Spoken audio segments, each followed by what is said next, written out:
Assalamualaikum warahmatullahi wabarakatuh. Salam dan bahagia selalu Bapak Ibu Guru Penggerak. Bersama saya Erliwati, calon guru penggerak angkatan 11 dari SDN Makassar 02 Pagi, Jakarta Timur. Berikut ini saya akan memaparkan aksi nyata modul 2.1 tentang implementasi pembelajaran berdiferensiasi. Tujuan pembelajaran khususnya yaitu CGP mampu mengimplementasikan dan melakukan refleksi terhadap implementasi pembelajaran berdiferensiasi di kelas. Latar belakang pembelajaran berdiferensiasi ini dikarenakan karena masih rendahnya ketercapaian tujuan pembelajaran di kelas. Kegiatan ini bertujuan untuk meningkatkan ketercapaian tujuan pembelajaran di kelas sehingga kebutuhan belajar murid yang berbeda-beda dapat terfasilitasi dengan baik. Strategi pembelajaran yang akan digunakan yaitu strategi pembelajaran berdiferensiasi dengan langkah pertama yang dilakukan adalah memetakan kesiapan dan kebutuhan belajar murid. Karakteristik pembelajaran berdiferensiasi antara lain: pertama, memiliki tujuan pembelajaran yang didefinisikan secara jelas. Yang kedua, lingkungan belajar yang mengundang murid untuk belajar. Ketiga, manajemen kelas yang lebih efektif. Keempat, guru dapat mengidentifikasi dan merespon kesiapan belajar murid. Yang kelima, kebutuhan belajar murid dapat terpenuhi, serta terdapatnya penilaian berkelanjutan. Pembelajaran berdiferensiasi dapat memenuhi kebutuhan murid dengan melakukan pemetaan kebutuhan berdasarkan 3 aspek. Pertama, kesiapan belajar. Guru perlu melihat kesiapan belajar murid untuk mengetahui kapasitas murid mempelajari materi, konsep, atau keterampilan baru. Kedua, minat belajar. Guru memberikan pilihan kepada murid untuk belajar sesuai dengan minatnya, sehingga dapat meningkatkan motivasi belajar siswa.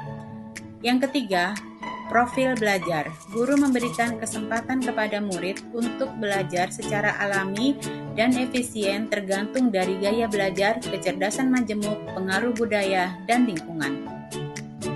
Guru dapat menerapkan 3 strategi diferensiasi secara tepat, yaitu dengan pertama, konten, di mana guru perlu menyesuaikan materi atau konten pembelajaran dengan kebutuhan belajar murid yang beragam, mempertimbangkan dari pemetaan kebutuhan, kesiapan, minat, dan profil belajar murid.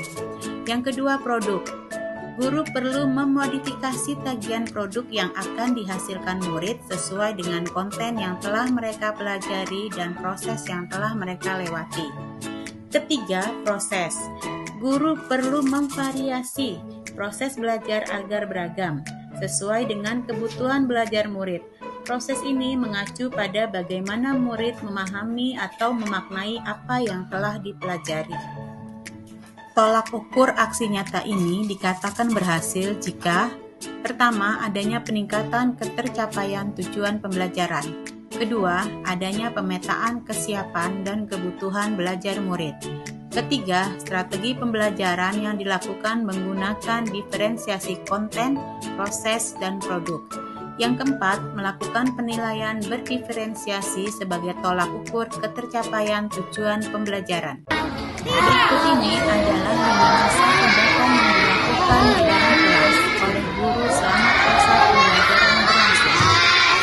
Berikut ini adalah 5 masa tindakan yang dilakukan di dalam kelas oleh guru selama proses pembelajaran berlangsung. Berikut ini adalah 5 masa tindakan yang dilakukan di dalam kelas oleh guru selama proses pembelajaran berlangsung. Berikut ini adalah 5 masa tindakan yang dilakukan di dalam kelas oleh guru selama proses pembelajaran berlangsung. Berikut ini yang cepat. 1, 2, 3.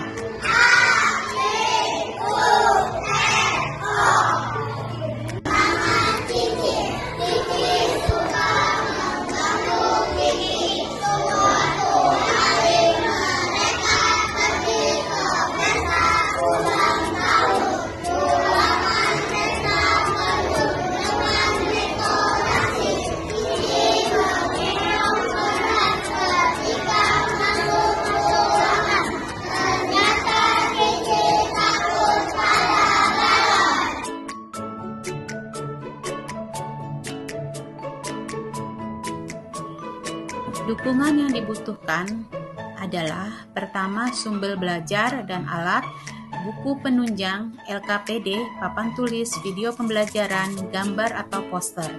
Yang kedua, dukungan dari kepala sekolah dan rekan sejawat untuk mengevaluasi pelaksanaan pembelajaran berdiferensiasi. Demikian paparan aksi nyata modul 2.1 tentang pembelajaran berdiferensiasi. Semoga dapat bermanfaat. Terima kasih dan wassalamualaikum warahmatullahi wabarakatuh.